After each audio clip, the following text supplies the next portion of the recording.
我哋嘅上海之旅出發啦！抵達虹橋機場，好快可以過完關，跟住就攞到行李啦。沿住地鐵嘅指示牌，搭到地鐵之後，就去到市區嘅人民廣場站落車。行咗好耐，先揾到個出口去酒店啊！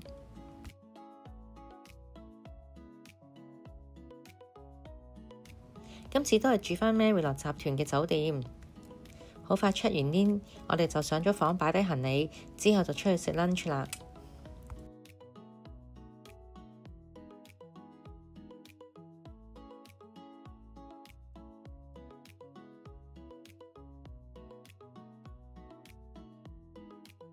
酒店都預備咗個生日蛋糕送俾我哋。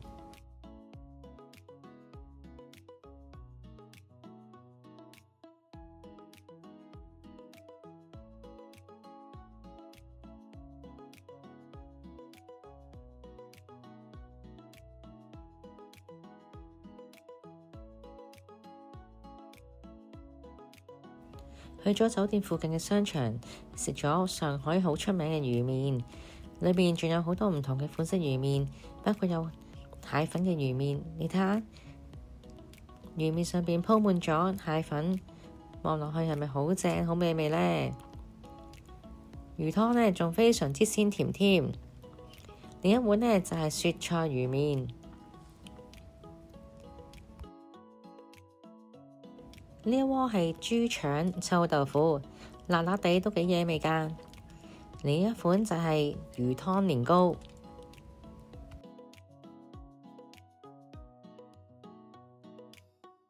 下午嘅時間雖然係落緊雨，但我哋都照去城隍廟，因為一場嚟到，好想呢去呢度呢試下最有名嘅上海小籠包。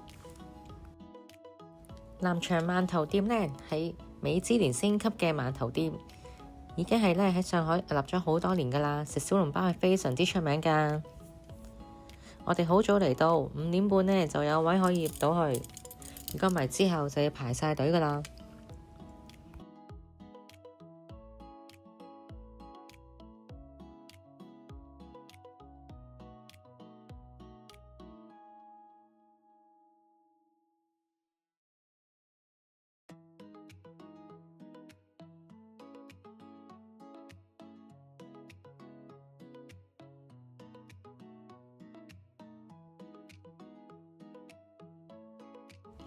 呢個咁大件嘅小籠包係蟹粉小籠包嚟㗎，要用飲管咧啜啲汁嚟飲嘅添，但係好鮮甜㗎。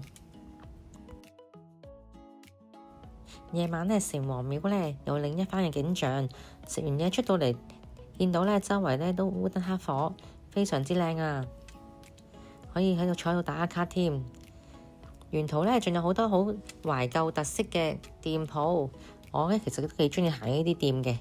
兩邊呢有好多唔同特色嘅小賣品啦，特別呢就係呢有好靚嘅旗袍店，可以影相打下卡一流啊！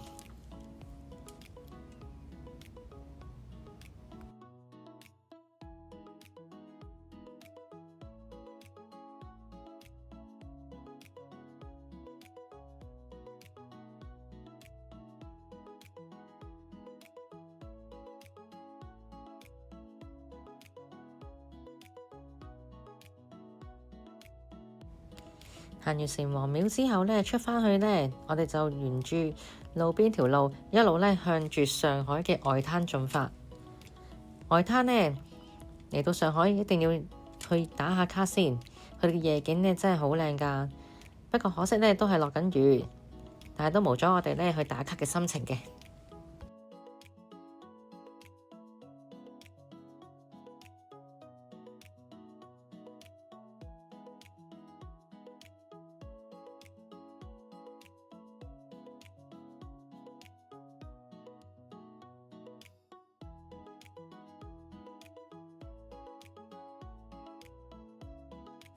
外灘呢，周圍嘅建築物呢都好有懷舊嘅古蹟，咁所以嚟到呢度，梗係要打下卡影下相啦。